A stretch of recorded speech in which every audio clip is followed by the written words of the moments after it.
나이가 들면서 이렇게 나이 얘기한다고 다들 뭐라고 하시는데, 나이가 들면서 어떤 소유라고 하는 것에 대해서 많은 생각을 하게 됩니다. 나에겐 지금 이 시간, 이때, 이 나이에 대해서 내가 무엇을 가지고 있는가, 땅이 있는가, 건물이 있는가, 어떤 자산 가치가 있는가, 어떤 눈에 보여지는 어떤 유형적인 것에 관심을 많이 두고, 그것이 내 인생에 걸어온 어떠한 척도이고 뭔가 이루어낸 결과물들로 생각하기 마련이어서, 내가 지금 가지고 있지 않으면 왠지 내 나이 때에는 좀 불안한 감이 있고, 뭔가 좀 아쉬운 감이 있고, 남들보다 좀 뒤처진 것 같은 그러한 느낌을 가질 때가 있습니다. 저도 마찬가지고, 이렇게 둘러보면 잘 사는 사람들도 있고 물질적으로 풍요로운 사람들도 있지만, 정말 우리 나이에, 나이란 걸 자꾸 말씀드려서 미안하지만, 나이에 하나님이 정말 적정하게 우리에게 주신 것이 무엇일까를 이렇게 좀 되짚어 봅니다. 정말 우리 나이에 맞게 하나님이 정말 그 나이의 깊이에 맞는 신앙심을 주고 있는지, 아니면 그 깊이를 정말 아이들보다도 못한 그런 신앙의 깊이를 가지고 있는지. 그래서 이 나이라는 게 어떤 인생의 척도가 되는가, 저는 결코 그렇게 생각하지 않습니다. 그래서 일단 사람들은 배울 것이 있어야 된다. 어린아이든 어떤 젊은 사람이든 배울 것이 있으면 그 사람이 나보다 어른이다 라는 그런 생각을 가지고 지금까지 살아왔습니다. 그래서 다른 사람들이 할 수 있는 것, 그 사람이 할 수 있으면 나도 할 수 있다 라는 생각을 가지고 여러 가지 일들을 경험하고 또 많이 힘썼던 것 같아요.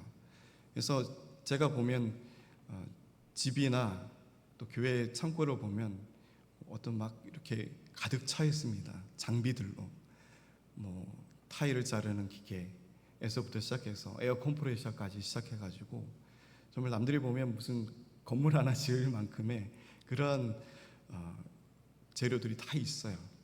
제가 인생을 살면서 하나하나 이렇게 배우면서 정말 그런 것들이 재산이 되고 나를 좀 더 성장시킬 수 있는 계기가 된 것 같습니다. 그래서 저도 높은 데 올라가는 거 무섭고요, 전기 만지는 거 무섭고, 저도 무거운 거 들면 힘들고 다 그렇습니다. 그럼에도 불구하고 지금까지 버텨오고 또 즐기면서 왔던 이유는, 하나님이 보시기에 하나님이 기뻐하시고, 정말 이 작은 힘이라도 하나님께 뭔가를 내어드리는 순간에 내가 없어지고 하나님의 것으로 가득 채워지면서 참 평안과 기쁨이 넘치는 걸 체험하면서부터, 그때부터 참 좋았던 것 같아요.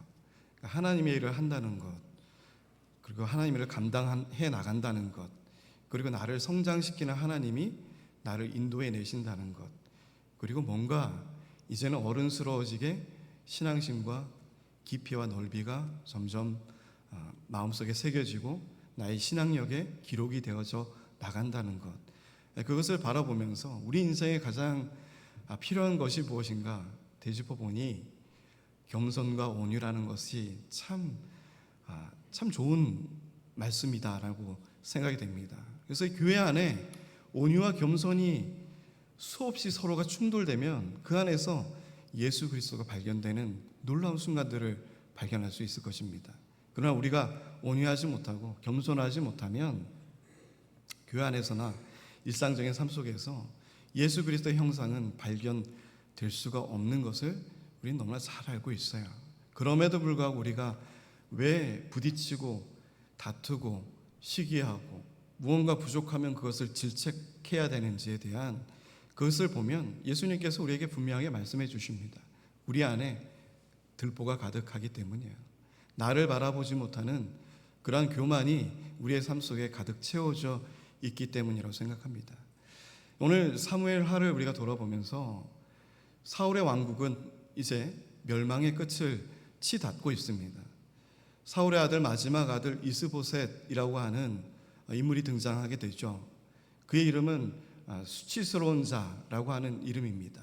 그의 원래 이름은 바알의 사람이라고 하는 이름의 뜻을 가지고 있었는데, 그 이름이 부끄러웠는지 이스보셋으로 이름을 계명하였어요. 그 계명한 이름도 수치, 부끄러운 자라고 하는 이름으로 바꿨습니다. 어찌 보면 이 이스라엘의 두 번째 왕으로 세워진 이 넬의 아들 아브넬이라고 하는 이 사람의 협력과 조력으로 세워진 이 북이스라엘이라고 하는 이 땅에 세워진 이스보셋, 이 왕의 이름이 부끄럽고 수치로운 자로 시작되는 것에 대해서 참 하나님께서 준비되어 있지 않고 예비되어 있지 않은 왕의 이름, 이것이 바로 우리의 이름이구나 라고 생각을 했습니다. 등에 떠밀려서 세워지는 왕, 그리고 자기의 의지보다 자기의 이름, 하나님을 향한 이름, 그 성도라고 하는 이름이 가장 존귀한 이름에도 불구하고 그 이름의 값어치대로 살아가지 못할 때 오는 우리의 이름, 그것이 바로 부끄러움이고 수치가 아니겠습니까? 떠밀려서 세워지는 왕, 떠밀려서 나오는 그러한 예배의 모습, 그것이 바로 우리의 모습일 수도 있다라고 하는 것입니다. 오늘 다윗은 유다의 왕으로 세워지고 기름 부음을 받습니다. 그런데 그 가장 첫 번째 관문의 지역이 바로 하나님께서 허락해 준 헤브론이라고 하는 땅에서 이 역사가 첫 이루어져 나가는 것을 볼 수가 있어요. 그래서 이 헤브론이라고 하는 것은 굉장히 구약에서나 또 신앙적으로 굉장히 중요한 지역이기도 합니다.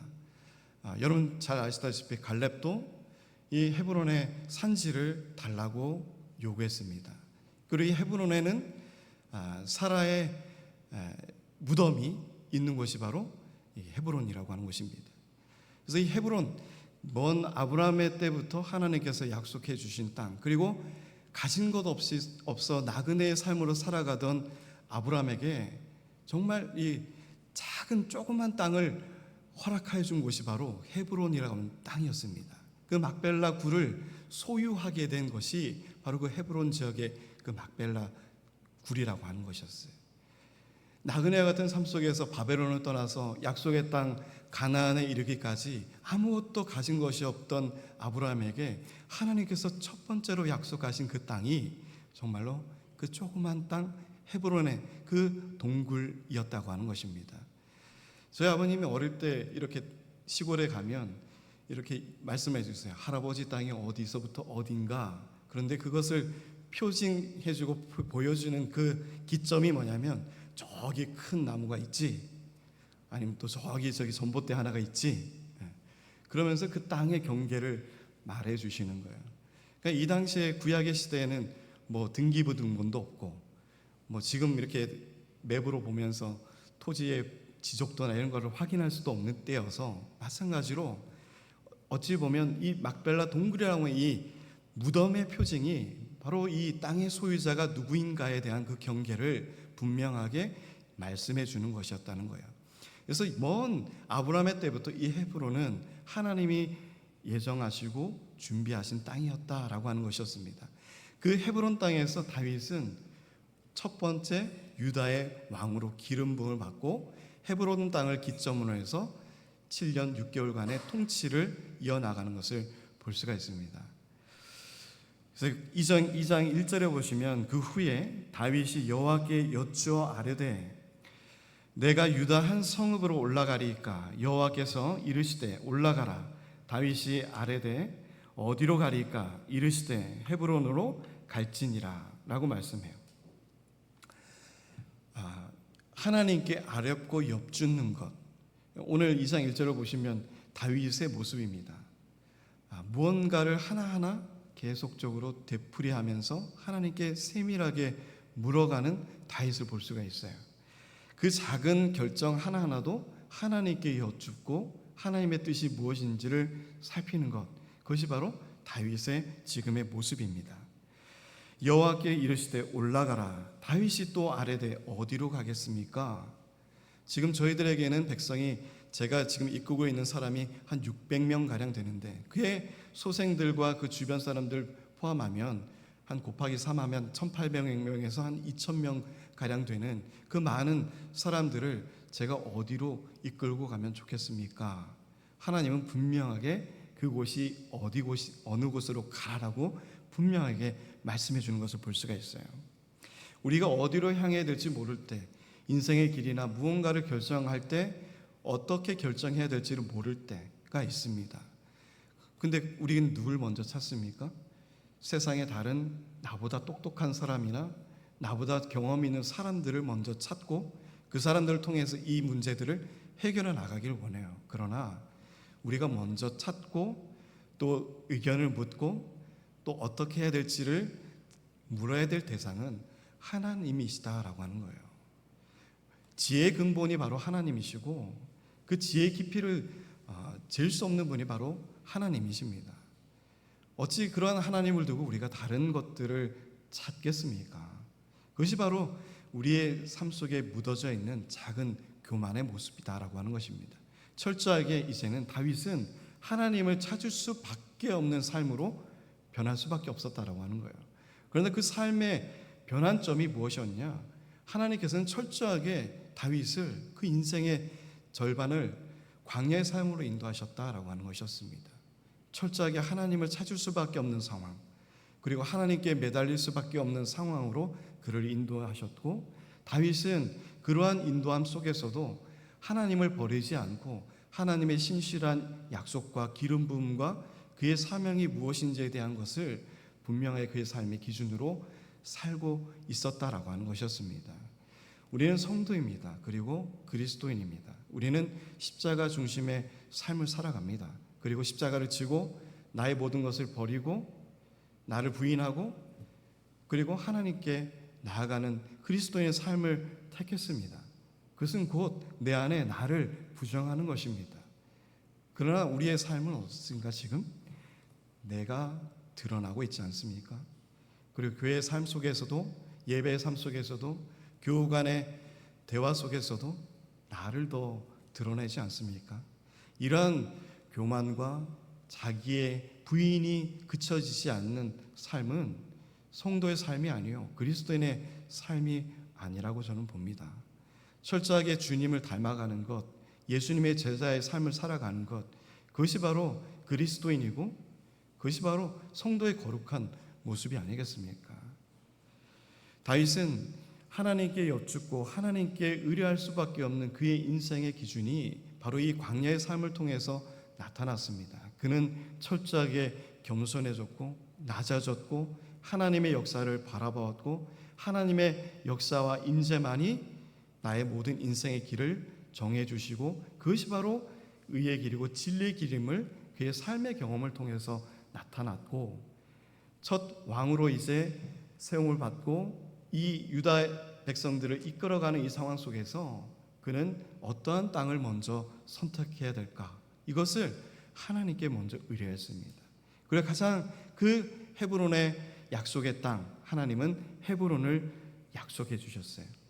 예루살렘으로 들어가는 길목에 있는 것이 바로 헤브론입니다. 26km를 걸어가면 나오는 땅이 바로 예루살렘이라고 하는 땅이었어요. 그래서 하나님은 이 헤브론 땅을 통해서, 이 헤브론의 땅의 회복을 통해서 하나님은 다시금 이스라엘을 회복시키시고 하나님의 왕국을 다윗을 통해서 세워나가시는 것을 볼 수가 있어요.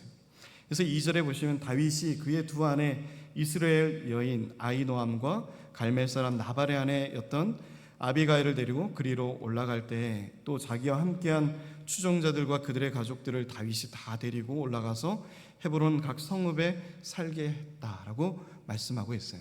그래서 유다 족속이 차지하고 있던 9가지 성읍 중에 그 규모가 가장 큰 성읍 중에 하나가 바로 헤브론이라고 하는 성읍이었습니다. 쉽게 얘기하면 인구 100만이 갑자기 한 도시를 들어가게 되는데 그 인구를 감당해야 될 도시가 오산시는 감당을 못하죠. 수원시나 그 더 큰 도시들은 감당할 수 있습니다. 마찬가지로 헤브론이라고 하는 성읍은 다윗이 데리고 다니던 그의 백성들과 사람들을 충분히 수용하기에 굉장히 넓고 잘 발달된 도시였다라고 하는 것이었어요.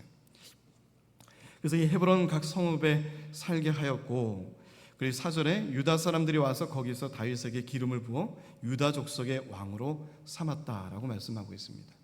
그래서 이 헤브론이라고 하는 이곳에서 첫 기름을 다시 기름을 부어받고 유다 왕으로 세움을 받는 다윗의 모습을 볼 수가 있습니다. 이것이 사람의 뜻이 아니라 하나님께서 이끌어내시고 인도하시는 모든 계획 안에서 이루어져 나간다라고 하는 것이었어요.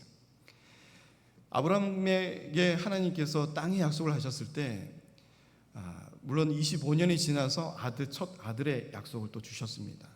그리고 그 막벨라 그 굴의 그 땅을 소유하기까지 60년의 시간이 지난 후에야 땅을 얻을 수 있는 약속을 성취함을 받았어요.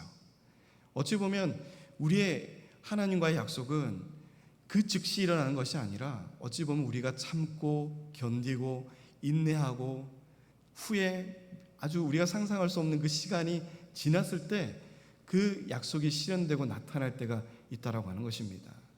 근데 우리의 마음은 어때요? 지금 빨리 나타나길 원하고 빨리 이 계획들이 이루어져 나가길 원하고 어떻게든 앞당겨 가지고 이것을 빨리 결론지어서 이 결과물들을 만들고 싶어 하지 않습니까?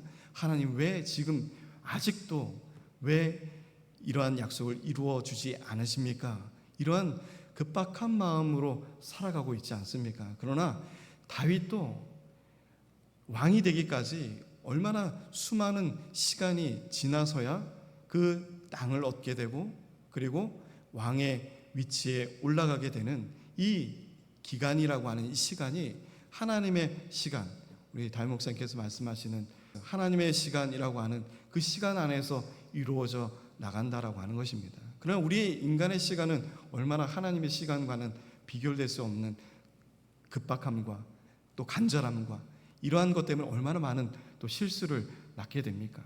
하나님께서는 아브라함 때부터 지금 이 다윗에 이르기까지 이 헤브론 땅을 통해서 정말로 긴 인간의 시간이지만 하나님께 그 시간을 통해서 묵묵히 역사를 이루어 나가시는 하나님을 바라볼 수 있다라고 하는 것입니다. 우리가 지금 하나님과 약속한 것이 있습니까? 하나님께 구한 것들이 있습니까? 지금 당장 이루어지지 않아도 실족하지 않으시기 바랍니다. 하나님은 언제나 하나님의 시간 안에서 그 뜻을 온전하게 이루어 주실 줄 믿습니다. 하나님이 기뻐하시고 선하시고 그 합당한 뜻에 맞는 뜻이라면 하나님께서는 하나님의 시간 안에서 넉넉히 그 뜻을 이루어 나갈 줄을 믿으시는 우리 성도님들이 되시기를 바랍니다. 그래서 이 길앗 야베스 사람들이 사울을 장사하고 그를 장사하는 그 모든 일에 전력을 다했다는 것을 이 사람들을 통해서 듣게 되고 다윗이 이 길앗 야베스 사람들에게 전령을 보내서 그들의 일들에 대해서 칭찬하고 또 그들을 다시 자기의 편으로 받아들이는 모습을 바라볼 수가 있습니다. 이 사극을 바라보면 죽고 죽이는 이런 사건들이 많이 보게 되죠. 조선왕조실록이나 이런 내용들을 봐도 왕이 되기 위해서 또 다음 왕이 되는 그 중간중간 사이에 충신들과 간신들 사이에서 일어나는 그런 역사적 또 정치적인 그러한 다툼 이런 것들이 보이면서 굉장히 흥미진진하게 역사를 이루어 나가기도 합니다. 다윗이 이루어져 나가는 이 역사적인 이 사건 가운데 속에서도 정치적인 성향도 우리가 놓쳐서는 안 될 부분들이라고 하는 거예요. 어찌 보면 사울을 왕으로 생각하고 그를 굉장히 은혜의 사람으로 기억하고 있던 길앗 야베스 사람들에게는 사울의 죽음은 큰 충격이었습니다. 그리고 그가 무참히 죽임을 당하고 성벽에 못 박혀서 많은 사람들에게 이방인 사람들에게 수치와 모멸을 당하는 그 모습을 보면서 그들은 밤새 달려서 사울의 시신을 취해서 불사르고 장사하는 일을 하게 됩니다.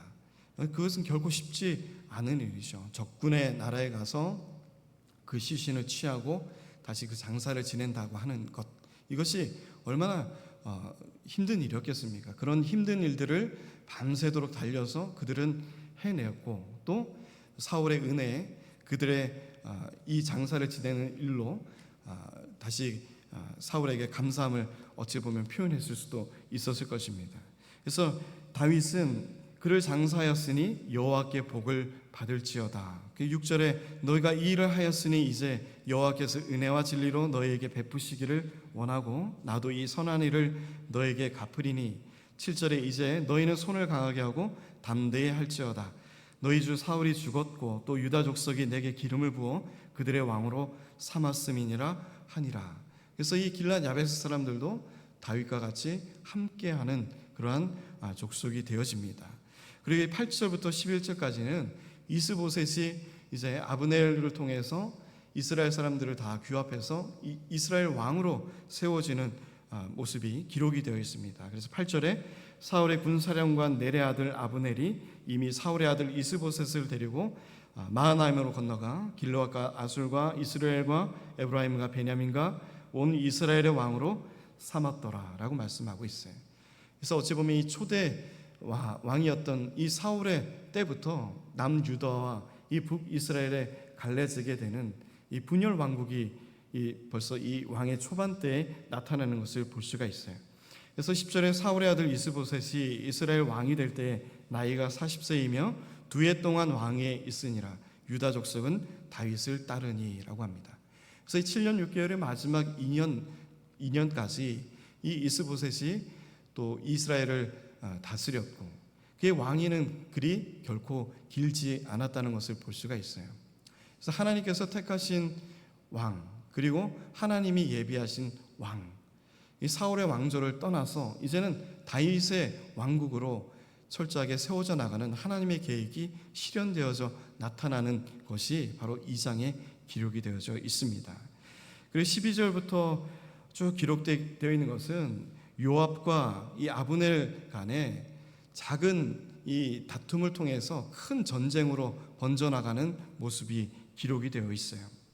그래서 이 수레의 아들 요압과 다윗의 신복들도 13절에 나와서 기브온 목가에서 그들을 만나 함께 앉으니 이는 못 이쪽이요 그는 못 저쪽이라. 그래서 아브넬이 요압에게 이르되 원하건대 청년들에게 일어나서 우리 앞에서 겨루게 하자. 요압이 이르되 일어나게 하자 하매, 그래서 이 젊은 청년들이 12명씩 다윗의 신복과 그리고 이 아브넬의 사람들이 모여가지고 겨루게 되는데 그들이 머리를 잡고 서로 옆구리를 칼로 찔러서 서로 죽게 되는 모습이 기록이 되어 있어요. 그 후부터 7년 동안 계속적인 전쟁과 분열이 나타나게 되는 사건이 기록이 되어져 나갑니다. 그래서 결국 이 수레의 세 아들 요압과 아비세 18절에 아사헬이 있다라고 했는데 이 수레는 다윗의 누이예요. 그래서 이 다윗의 누이의 이름이 먼저 기록이 되어 있는 것이 참 놀랍죠. 어찌 보면 이 수레의 남편은 일찍 죽음을 당했을 수도 있다라고 하는 것입니다. 그래서 이 수레의 세 아들 요압과 아비세와 아사헬이 있는데 이 아사헬은 특히 발이 빠르다고 표현하고 있어요. 그래서 이 전쟁 중에 이 아브넬을 급격하게 쫓아가고 아브넬만을 보면서 그를 잡기 위해서 나가는 아사헬의 모습을 볼 수가 있습니다. 그러나 이 아브넬은 뒤를 돌아보면서 20절, 21절에 이렇게 말합니다. 너냐 대답하되 나로다. 21절 아브넬이 그에게 이르되 너는 왼쪽으로나 오른쪽으로 가서 청년 하나를 붙잡아 그의 군복을 빼앗으라.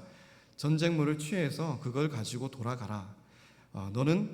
너와는 내가 다툼을 하기 싫다, 싸우기 싫다라고 하는 그 뜻을 아브넬은 표현하지만 아사헬은 그를 맹렬히 빠른 발로 뒤쫓기 시작합니다. 그리고 아브넬이 아사헬을 치게 되는데 창 앞으로 치는 것이 아니라 창 뒤쪽으로 쳤음에도 불구하고 이 아사헬이 부상을 당해서 죽음을 당하게 돼요. 그래서 나중에 후에 요압이 이 아브넬을 죽이게 되는 이러한 사건이 또한 기록이 되어져 있습니다. 그래서 그의 동생이었던 아사헬이 죽음으로써 후에 또 다른 피해 복수가 기록이 되어져 나가는 것을 볼 수가 있다고 하는 거예요. 그래서 이 7년 6개월 동안 많은 사람들의 전쟁도 이루어졌고 다윗은 이 7년 6개월의 이 시간 동안에 이 헤브론을 다스리고 또 이 유다 왕국을 다스려 나가는 것을 바라볼 수가 있습니다. 어찌 보면 우리가 하나님께서 멈추라고 할 때 멈춰야 되고 또 가라라고 할 때 가야 되는 것이 바로 우리 하나님의 사람들의 기본적인 신앙심과 모습이라고 생각됩니다. 그러나 멈추지 않을 때 이러한 비극이 우리 앞에 놓여질 수 있다라고 하는 거예요. 자기를 믿고 자기의 빠른 발을 믿고 또 어떤 목적을 이루어내기 위해서 앞만 보고 달려가는 그런 성도들의 모습도 있습니다. 그러나 우리가 잠시 그것이 하나님의 뜻인지, 하나님이 이루어 나가시는 전쟁인지, 아니면 내가 만들어 놓은 성취를 이루어 나가는 전쟁인지를 바라봐야 될 때가 있다는 거예요. 아사엘같이 헛된 그러한 죽음을 맞이하는 순간들도 있을 것입니다. 자기의 능력과 자기의 발빠름을 믿고 앞만 보고 달려갈 때 이러한 잘못된 결과를 나타낼 수도 있다라고 하는 것이에요. 30절에 요압이 이제 아브넬 쫓기를 그치고 돌아와 무리를 다 모으니 다윗의 신복 중에 19명과 아사엘이 없어졌다. 그리고 다윗의 신복들이 베냐민과 아브넬에게 속한 자를 쳐서 360명을 죽였더라. 다윗의 편은 20명이 죽었고 그 아브넬의 편은 360명이나 전사하는 그러한 동족 간의 비극이 발생하는 사건의 기록이 된 것이 바로 사무엘하 2장에서의 말씀들입니다.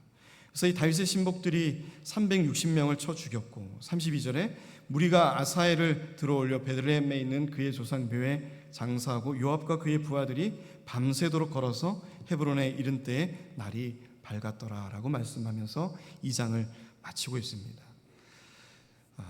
일어나지 않아야 될 이 전쟁이 그들의 작은 이 20명의 이 12명에 모여서 일어났던 이 작은 전쟁 때문에 많은 사람들이 희생되는 사건들이 기록이 되어져 있습니다. 우리 인간의 욕심으로 세워져 나가는 하나님의 나라, 이것은 결코 이루어져 나갈 수 없음을 우리가 바라봐야 됩니다. 그리고 하나님이 약속하고 예정하신 그 모든 선하신 뜻 안에서 다윗의 왕국을 이루어 나가는 묵묵히 일하시는 하나님, 그분을 우리가 신뢰할 수밖에 없음을 오늘 이 말씀을 통해서 바라볼 수 있는 우리 성도님들이 되시길 바랍니다.